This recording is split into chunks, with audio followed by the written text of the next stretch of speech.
जगन्नाथ भगवान की। तो आ हमारी इस्कॉन मंदिर वल्लभ विद्यानगर द्वारा 21મી रथयात्रा है અને આ રથયાત્રામાં ચરોતરવાસીઓ માટે એક અનેરો ઉત્સાહ હોય છે।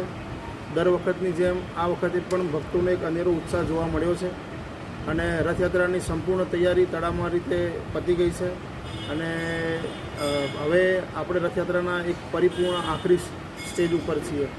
તો રથયાત્રાનો રૂટ આ પ્રમાણે છે કે આણંદ ટાઉન પોલીસ સ્ટેશનથી રથયાત્રા નીકળશે આપણી અને એ Rathyatra Gurudwara circle, Amul dairy road, જૂના સરકારી રસ્તા, રાજમહેલ રોડથી રોટિયા ભાગોળવાળા રસ્તે થઈને આણંદ ટાઉન હોલથી આણંદ વિદ્યાનગર રોડથી ભાઈકાકા સ્ટેચ્યુથી ઇસ્કોન વિદ્યાનગરથી રુદ્રાક્ષ કોર્નર અને રુદ્રાક્ષ કોર્નરથી વિદ્યાનગર શાસ્ત્રી મેદાને આપણી રથયાત્રા સમાપન થશે। રથયાત્રા શરૂ થવાનો સમય છે બપોરે 2:30 વાગે આણંદ ટાઉન પોલીસ સ્ટેશને શરૂ થશે અને સાંજે 8 વાગે આપણી રથયાત્રા વિદ્યાનગર શાસ્ત્રી મેદાને સમાપન થશે।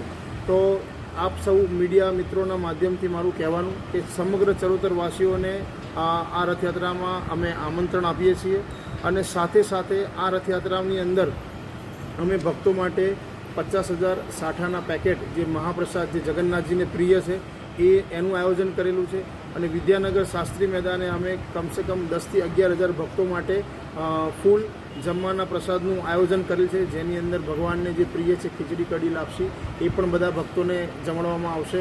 તો આપ સર્વે મીડિયા મિત્રોના માધ્યમથી કહેવાનું કે આ ભગવાન જગન્નાથનો જે રથ છે એ રથમાં લોકો જોડાય અને આ રથયાત્રાની અંદર વિશેષ આકર્ષણ એવું છે કે હરિનામ કીર્તન કે જે હરિનામ કીર્તનથી લોકોનો ઉદ્ધાર થાય છે।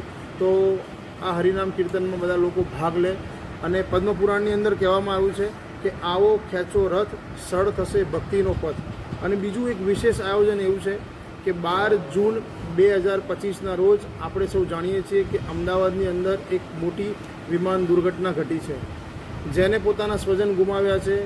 તો એ લોકોને ભગવાન જગન્નાથ એ દુઃખ સહન કરવાની શક્તિ આપે અને એ દુર્ઘટનાને ધ્યાનમાં રાખીને અમે એક વિશેષ આયોજન કર્યું છે કે અમારા મંદિરના પ્રમુખ શ્રી સચ્ચિદાનંદ પ્રભુ જે ત્યાં આગળ 3 વાર હરે કૃષ્ણ મહામંત્રનું કીર્તન કરશે અને એ લોકોને હરિનામ રૂપી શ્રદ્ધાંજલિ અર્પણ કરશે અને સાથે સાથે 1 કલાક અમે એમના માટે નગર સંકીર્તન જે ત્યાં આગળ ભગવાન માટે એક સંપૂર્ણ 1 કલાક એ નગર સંકીર્તન અમે એ ભક્તોને અર્પણ કરીશું કે જે એ લોકોએ આ 12 જૂન 2025ના રોજે પોતાના જીવ ગુમાવ્યા છે। અને સાથે સાથે બધા જ ચરોતરવાસીને વિનંતી કે ભગવાન જગન્નાથને રથ ઉપર દર્શન કરે, બધા જ બિરાજે, હર્ષો ઉલ્લાસપૂર્વક રથયાત્રાનો આનંદ લે। ઓફકોર્સ વરસાદની સિઝન છે પણ ભગવાન તમને એકવાર જો દર્શન આપવા માટે બહાર નીકળતા હોય તો મારું બધા જ લોકોને કહેવું કે ભગવાનના દર્શન કરવા માટે પણ તમે લોકો એકવાર બહાર આવો। જય જગન્નાથ, હરે કૃષ્ણ, જગદગુરુ શ્રી પ્રભુપાદ કી જય। હરે કૃષ્ણ।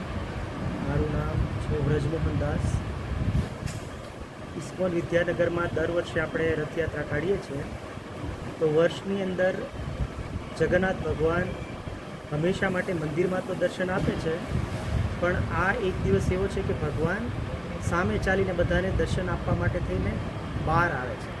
એની વિશેષતા છે, ભગવાન કૃપાળુ છે એવા કે બધા દર્શનાર્થીઓને એના દર્શન આપે છે અને પ્રસાદ પણ સાથે સાથે હજારો પેકેટ વિતરણ થશે અને લોકોને કીર્તનનો પણ લાભ મળશે કે જે કળિયુગની અંદર આ હરિનામ સંકીર્તન જે છે એ કળિયુગમાં નામનો જ આધાર હોય છે।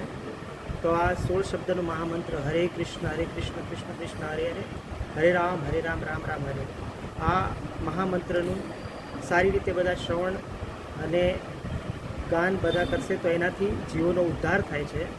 પશુ પંખી પણ સાંભળે એનો પણ ઉદ્ધાર થાય છે। તો વિશેષ આ કીર્તન, દર્શન, પ્રસાદનો આ વિશેષ લાભ બધા લે એવી અમારી જાહેર જનતાને આમંત્રણ છે કે બધા પધારે ને લાભ। હરે કૃષ્ણ, જય જગન્નાથ।